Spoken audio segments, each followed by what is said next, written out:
जय श्री कृष्ण।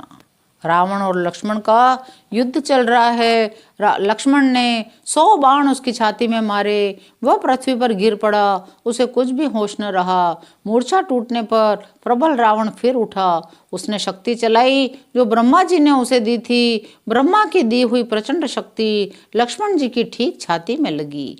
वीर लक्ष्मण जी व्याकुल होकर गिर पड़े। रावण उन्हें उठाने लगा, पर उसके अतुलित बल की महिमा यों ही रह गई, व्यर्थ हो गई, वह उन्हें उठा न सका। जिसके एक ही सिर पर ब्रह्मांड रूपी भवन धूल के एक कण के समान विराजता है, वह मूर्ख रावण उन्हें उठाना चाहता है। वह तीनों भुवनों के स्वामी लक्ष्मण जी को नहीं जानता। यह देखकर पवन पुत्र हनुमान जी कठोर वचन बोलते हुए दौड़े। हनुमान जी के आते ही रावण ने उन पर अत्यंत भयंकर घूंसे का प्रहार किया। हनुमान जी घुटने टेक कर रह गए, पृथ्वी पर गिरे नहीं, क्रोध से भरकर उठे। हनुमान जी ने रावण को एक घूसा मारा। वह ऐसा गिर पड़ा जैसे वज्र की मार से पर्वत गिर पड़ा हो। मूर्छा भंग होने पर वह फिर जगा। हनुमान जी के बड़े भारी बल को सराहने लगा। हनुमान जी ने कहा, मेरे पौरुष को धिक्कार है, धिक्कार है, मुझे धिक्कार है, तू अब भी जीता रह गया। ऐसा कहकर लक्ष्मण जी को उठाकर हनुमान जी श्री रघुनाथ जी के पास ले आए। यह देखकर रावण को आश्चर्य हुआ। रघुवीर ने लक्ष्मण से कहा, हे भाई, हृदय में समझो, तुम काल के भी भक्षक और देवताओं के रक्षक हो। यह वचन सुनते ही कृपालु लक्ष्मण जी उठ बैठे। वह कराल शक्ति आकाश को चली गई। लक्ष्मण जी फिर धनुष बाण लेकर दौड़े, बड़ी शीघ्रता से शत्रु के सामने आ पहुंचे। उन्होंने बड़ी शीघ्रता से रावण के रथ को चूर चूर और सारथी को मारकर रावण को व्याकुल कर दिया। 100 बाणों से उसका हृदय भेद दिया। रावण अत्यंत व्याकुल होकर पृथ्वी पर गिर पड़ा। सारथी तुरंत ही दूसरा उसे रथ में डालकर लंका को ले गया। प्रताप के समूह श्री रघुवीर के भाई लक्ष्मण जी ने आकर प्रभु के चरणों में प्रणाम किया। रावण मूर्छा से जागकर लंका में कुछ यज्ञ करने लगा। वह मूर्ख अत्यंत अज्ञानी हठवश श्री रघुनाथ जी से विरोध करके विजय चाहता है। यहाँ विभीषण जी ने सब खबर पाई। तुरंत जाकर रघुनाथ जी को कहा, नाथ, रावण एक यज्ञ कर रहा है, उसके सिद्ध होने पर वह अभागा सहज ही नहीं मरेगा। तुरंत वानर योद्धाओं को भेजिए जो यज्ञ का विध्वंस करें, जिससे रावण युद्ध में आवे। प्रातःकाल होते ही प्रभु ने वीर योद्धाओं को भेजा। हनुमान, अंगद सब प्रधान वीर दौड़े। वानर खेल से ही कूदकर लंका पर जा चढ़े। निर्भय रावण के महल में जा घुसे। जो ही उसको यज्ञ करते देखा, वानरों को बड़ा क्रोध आया।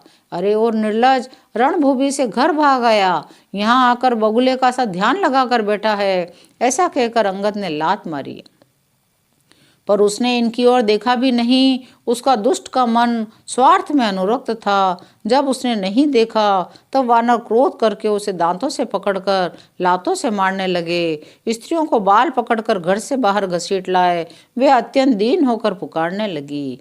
तब रावण काल के समान क्रोधित होकर उठा, वानरों को पैर पकड़कर पटकने लगा। इसी बीच वानरों ने यज्ञ विध्वंस कर डाला। यह देखकर वह मन में हारने लगा। यज्ञ विध्वंस करके सब चतुर वानर रघुनाथ जी के पास आ गए। तब रावण जीने की आशा छोड़कर क्रोधित होकर चला। चलते समय भयंकर अपशकुन होने लगे। गिद्ध उड़ उड़कर उसके सिरों पर बैठने लगे, किंतु वह काल के वश में था, किसी भी अपशकुन को मानता नहीं था। उसने आकर कहा, युद्ध का डंका बजाओ। निशाचरों की अपार सेना चली। उसमें बहुत से हाथी, रथ, घुड़सवार और पैदल हैं। वे दुष्ट प्रभु के सामने ऐसे दौड़ते हैं जैसे पतंगों के समूह अग्नि की ओर दौड़ते हैं।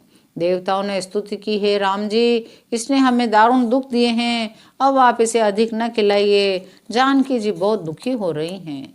देवताओं के वचन सुनकर प्रभु मुस्कुराए। रघुवीर ने उठकर बाण सुधारे। मस्तक पर जटाओं के जुड़े को कसकर बांधे हुए उसके बीच में पुष्प गुथे हुए शोभित हो रहे हैं।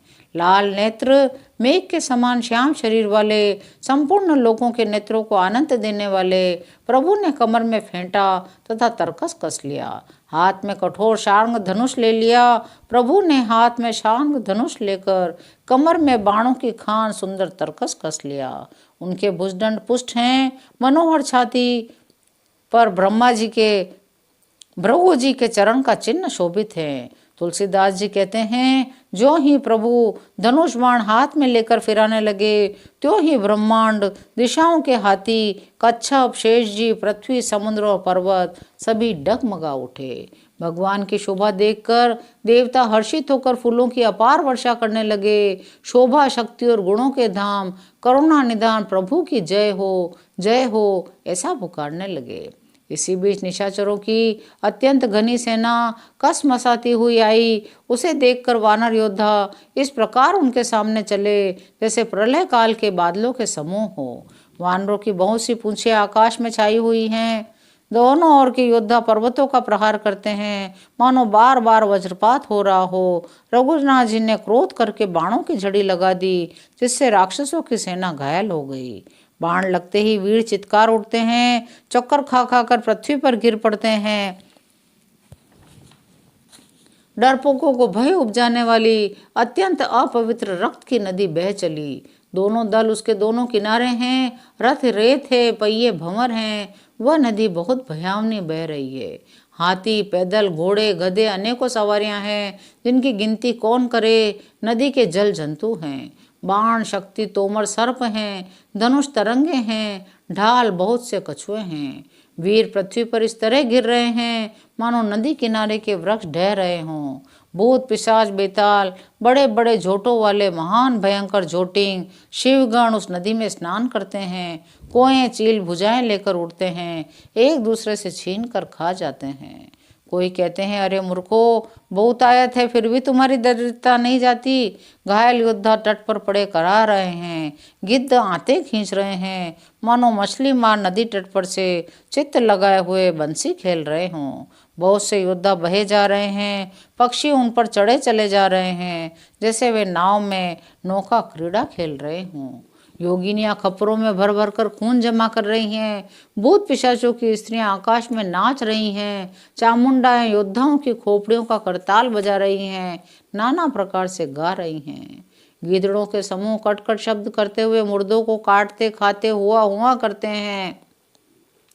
कटे सिर जय जय बोलते हैं। प्रचंड दड़ बिना सिर के दौड़ते हैं। पक्षी खोपड़ियों में उलझ कर परस्पर लड़े मरते हैं।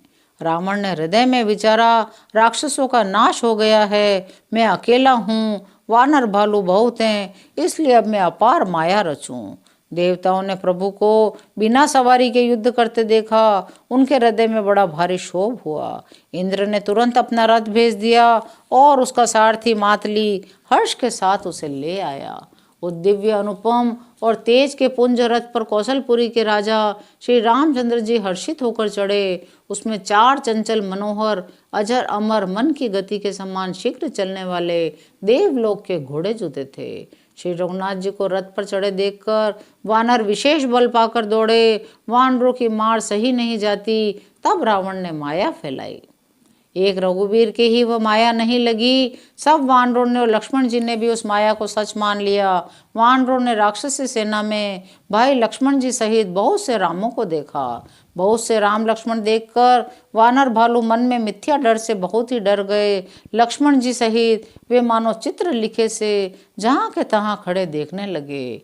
अपने सेना को आश्चर्यचकित देखकर कौशलपति भगवान हरि ने हंसकर धनुष पर बाण चढ़ाकर पल भर में सारी माया हर ली। वानरों की सारी सेना हर्षित हो गई।